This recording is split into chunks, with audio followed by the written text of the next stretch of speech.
With pleasure, I would like to inform that the conference organizing committee has selected and authorized me to act as the moderator of this conference. I am Muhyiddin Muhammad Yusuf Mausin, the President of National Democratic Party for Human Rights in Exile USA headquarters from America and co-sponsor of this conference. I thank all of you and I need your help and cooperation to complete the first day of this conference in disciplined and peaceful manner. This is a two-day conference, 16 and 17 July 2007. First day will be here in Tokyo City, Japan, and the second day will be held in Tatebayashi City in Japan. Now, I would like to introduce Dr. Habib Siddiqui from America to the audience. Dr. Habib Siddiqui is a long-time human rights and peace activist with a PhD degree from University of Southern California, Los Angeles. Dr. Siddiqui has written extensively in OPED columns in newspapers, magazines, journals, and the internet. His writing combines meticulous research with the personal experience of displaced Rohingyas from Arakan in Myanmar, that is called Burma. He has also worked on human rights issues in Chechnya, Bosnia, Kosovo, Palestine, and among American Muslims in the post-9/11 era. He is author of 6 books. He is currently the director of the Arakan Burma Research Institute, New York, USA, and the chairman of the board of directors of Bangladesh Expatriate Council. Now I would like to request our honorable guest and special speaker, Dr. Abid Bahar from Canada, to come forward and take seats. Now I would like to introduce Dr. Abid Bahar to the audience. Dr. Abid Bahar, who is Professor Abid Bahar, teaches in Canada. He is a historian of Arakan and Burma. About 3 decades ago, Dr. Bahar wrote his thesis from Canada on ethnic relations in Burmese society. Ever since, he has been working on the Rohingyas. He teaches on refugee problems and ethics of leadership issues. It is good to know that he was a student of David Humphrey, the man who drafted the Universal Declaration of Human Rights. In Canada, he also worked with the Canadian Friends of Burma. We are very glad to have him among us. Professor of Dawson College, Montreal, Canada.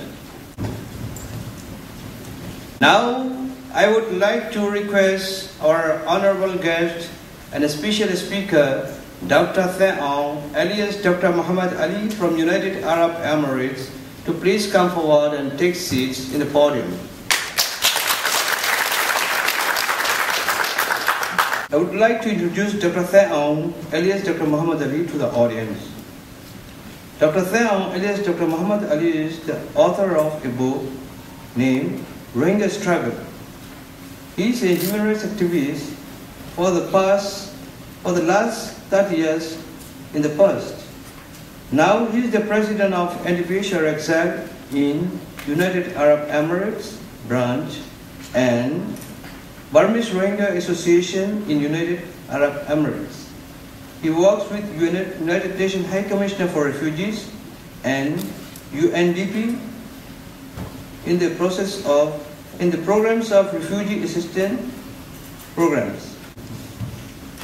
Now I would like to request our brother, Mr. Salimullah, the president of JARO and founder president of BRAD, to come forward and take seats in the podium.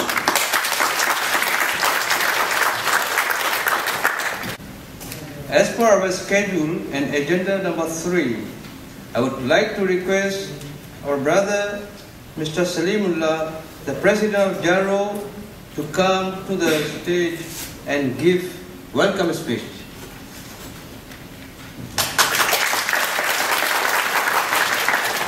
Ladies and gentlemen, I would like to welcome you to our first international conference on the problems of democratic development and the Rohingya people. Assalamu alaikum wa rahmatullah wa barakatuh. Minglawa. In the beginning of the conference, I would like to thank our special guests from United States of America, Canada, United Arab Emirates, Thailand, Burma, and other countries. I particularly want to thank our distinguished guests, Dr. Habib Siddiqui, Dr. Abid Bahar, and Brother Muhyiddin. We are very happy today we have them among us. Please give them a hand. Once I was told by one of our senior Rohingyas, brother, may I quote, for a good initiative, you don't need to ask anybody. Yes, this is not a political gathering. It is an educational and intellectual conference. It must be good issue and good cause, but I still thought it is necessary to inform our people, our Rohingya brothers, our Rakhine brothers, and the fellow Burmese brothers. That's why we have invited them all. Rohingyas are stateless people. We don't have a country we can call our own. The world is our country. We have to work hard to get rid of discriminatory citizenship and to be able to call Burma our country. It is high time that Rohingyas should be united to fight for the restoring their citizenship rights. The conference abstracts have already been published on the internet. It addresses the problems of xenophobia, citizenship issues, human rights violations by the militaries and certain so-called democracy movement leaders.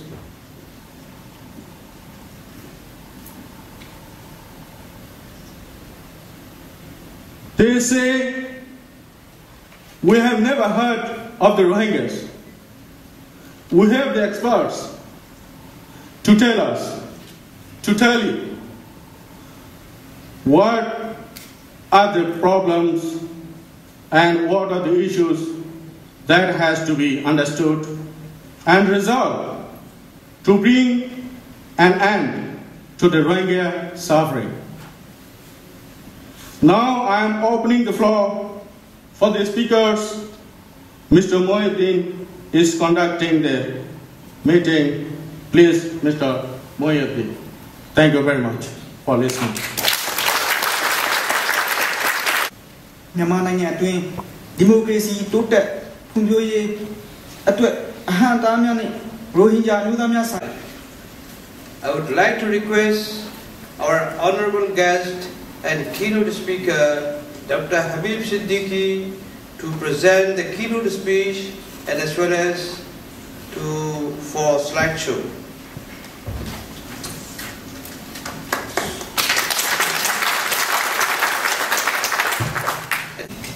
Thank you, Brother Mahiuddin, for a great introduction. This is a great event. Nearly 29 years ago, I came to Japan on my way to Canada, trying to pursue graduate studies. Little did I know that 29 years later, I shall be called in this country to come and speak on a matter of tremendous importance to me, about which I feel very passionate about, and yet it is a very disturbing subject, and it is very hard to describe. For last 3 decades, I've written on many subjects that touch humanity, that are in relations to human rights, suffering and pains of the people around the world. Yet, when it came to this particular people, the diaspora, that are not really too separated from the land where I grew up for first few years of my early childhood, still I have ignored them for many, many years. Still, I feel very privileged and honored that the diaspora community would invite me to speak and to become their keynote speaker. Before I begin to speak on this subject, let me beg their forgiveness for being oblivious to their cause for so long. I'm really touched by their hospitality, by their generosity, and the kindness that they have shown me throughout my visit here and wherever they have come across me. Ladies and gentlemen, imagine that you are living in a country that does not recognize you as a citizen, in spite of the fact that you were born and raised there. And not only that, your forefathers have lived there for almost a millennium.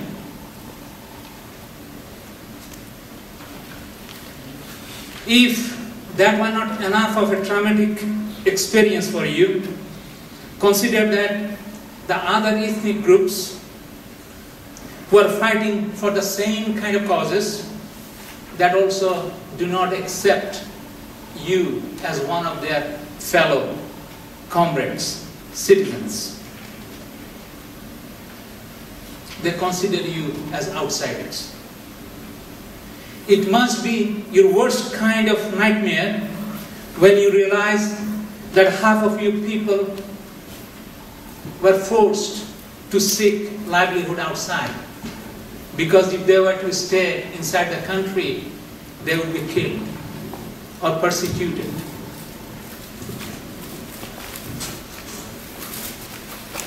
Your country is run by a military regime that is the most savage and guilty of committing the worst kind of human rights abuse of this century. Those of you who dare not to reside in the country,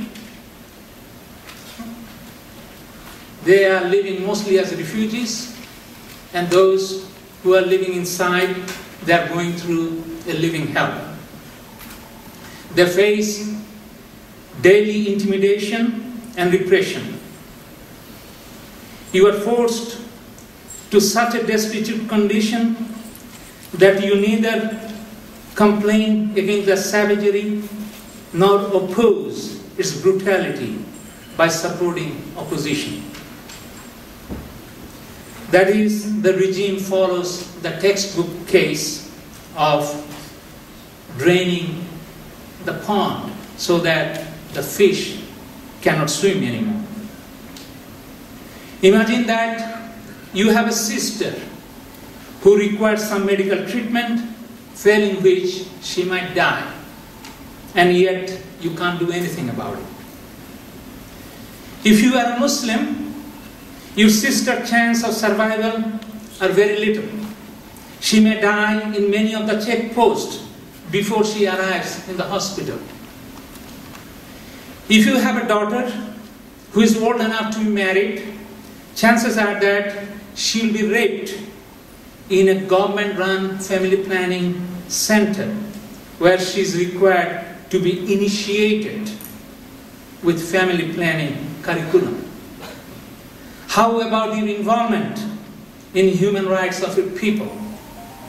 Will rot in jail for decades unless the regime ends your life by a quick execution.